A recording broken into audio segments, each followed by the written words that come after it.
វីដេអូមួយនេះបងបង្ហាញបន្ថែមបន្តិចចំពោះការ add folder ការបង្កើត folder ថ្មីខាងលោមមានអ្នកខ្លះថ្មីគឺគាត់អត់ទាន់ចេះប្រើអញ្ចឹងបងប្រាប់ពី technique នៃការប្រើតែបងបញ្យល់នេះគឺតាមរយៈនៅលើdesktop ទេវាខុសពីតម្រង់ទូរស័ព្ទដៃអញ្ចឹងពេលដែលយើងចូលទូរស័ព្ទដៃគឺយើងមើលតាមជាក់ស្ដែងណាចឹងគឺយើងចូលកន្លែងដំបូងគឺយើងចូលកន្លែង tray 3នេះខាងលើនេះបន្ទាប់មកចូលទៅកន្លែង setting ហើយយកពាក្យថា folder បន្ទាប់មកទៀតនេះយើងមើល folder ច្រើននេះសិតតែ folder ដែលយើងបង្កើតមកហើយ add គ្រប់មួយចូលទៅក្នុងហ្នឹងអញ្ចឹងនៅពេលដែលយើងត្រូវការបង្កើត folder ថ្មីគឺយើងចូលកន្លែងសញ្ញាលេខបូកនេះមានពាក្យថា create new folder ចុចកន្លែងហ្នឹងមកដើម្បី create បន្ថែម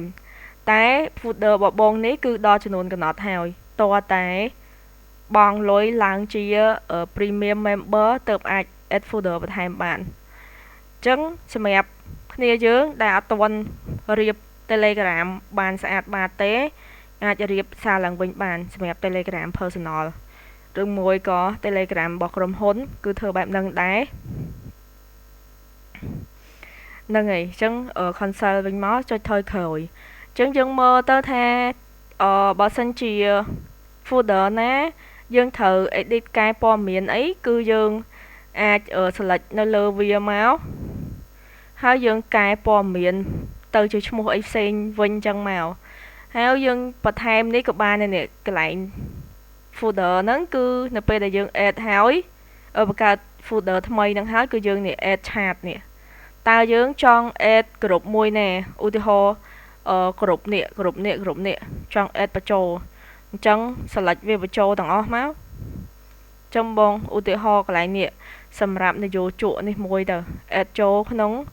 ក្រុមstudy ហ្នឹងអញ្ចឹងចុចពាក្យ cell មកពីរដងក្រុម study អូខេអញ្ចឹងចុចខ្វែងមក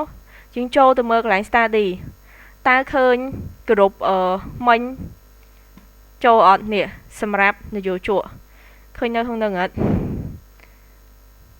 អញ្ចឹងនៅពេលដែលយើងចង់លិះគាត់លិះក្រុមនឹងចេញវិញគឺយើងមកស្ដាប់មកហើយដកគាត់ចេញពីក្រុម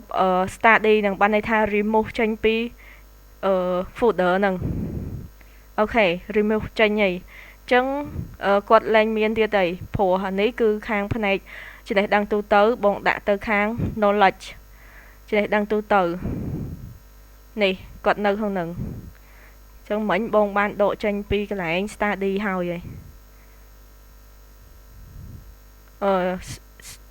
ក្រុម study ឃើញទេអស់ហើយទៅវិញហើយអញ្ចឹងវិធីធ្វើគឺបែបហ្នឹងគឺត្រូវដកគាត់ចេញវិញរហូតណាអត់ត្រូវដាក់គាត់ចូលនៅក្នុងក្រុមនឹងដដែលទេព័ត៌មានគឺត្រូវមានទៅមានមកណាត្រូវដកចេញត្រូវដាក់ចូលបន្ថែមអត់ឲ្យគាត់នៅក្នុងនឹងរហូតទេអូខេមានតែប៉ុណ្្នឹង